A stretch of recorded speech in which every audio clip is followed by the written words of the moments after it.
তোমাদের জন্য রিলস আর shorts video বানাতে বানাতে আমি এখন ব্লগ এডিট করার সময় পাই না।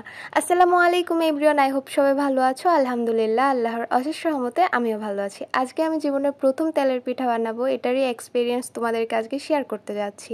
প্রথমে চালের গুঁড়ি নিয়ে নিয়েছি, তারপর একটা ডিম ফেটিয়ে নিয়েছি, এরপর এর মধ্যে পরিমাণ মতো চিনি, যে যতটুকু খাও চিনি ততটুকু দিয়ে নিবা। অ্যান্ড আমি আমার পরিমাণ মতো নিয়ে নিয়েছি, এর মধ্যে একটু লবণ দিয়ে দিয়েছি। তারপর ডিমটা খুব সুন্দর করে চিনির সাথে মিক্সিং করতে হবে, যাতে করে একদম চিনি আর ডিম মিক্সড হয়ে যায়। তারপর আমরা চালের গুঁড়োর সাথে একটু বেকিং পাউডার ইউজ করব। এটা অপশনাল, তোমরা চাইলে দিতেও পারো আর চাইলে নাও দিতে পারো। আমার কাছে ছিল তাই আমি ভাবলাম একটু দিয়ে দিই।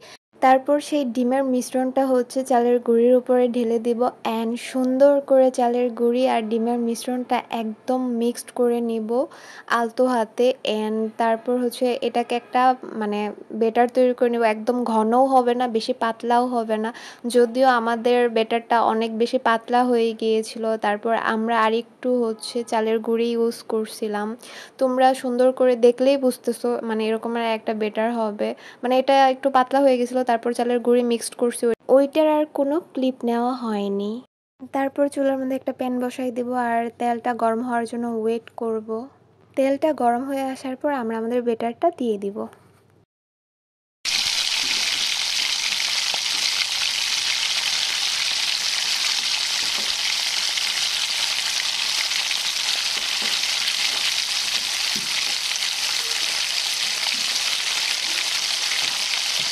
তারপর এভাবে করে এক এক করে সবগুলো পিঠা ভেজে নিব।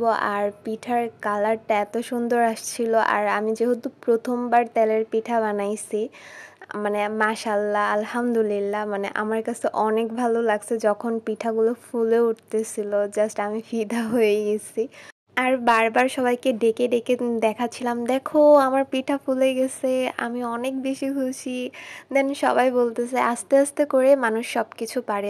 আমি নিজেও আগে অনেক কিছুই পারতাম না, কিন্তু আমি এখন অনেক কিছুই পারি আলহামদুলিল্লাহ। আমার নিজের কাছে অনেক ভালো লাগে। তোমরাই দেখো আমার পিঠার কালারটা কত সুন্দর আসছে, তাই না?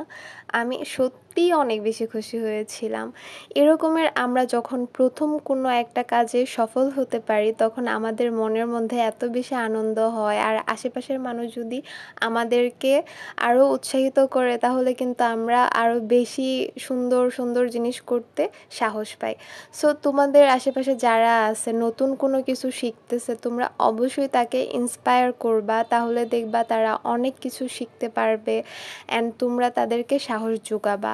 মেয়েরা যতই পড়াশোনা করুক না কেন, যত ভালো ভালো চাকরি করুক না কেন, তাদের আসলে সুন্দর সুন্দর রান্না করা বা শেখা জরুরি। কারণ রান্না এমন একটা জিনিস, আমরা সবাই কিন্তু কম বেশি খেতে পছন্দ করি। কাউকে খুশি করতে হলে তার পছন্দ মতো একটু খাবার রান্না করে তার সামনে নিয়ে গেলেই দেখবা সে অনেক বেশি খুশি হয়ে যাবে তোমার উপর।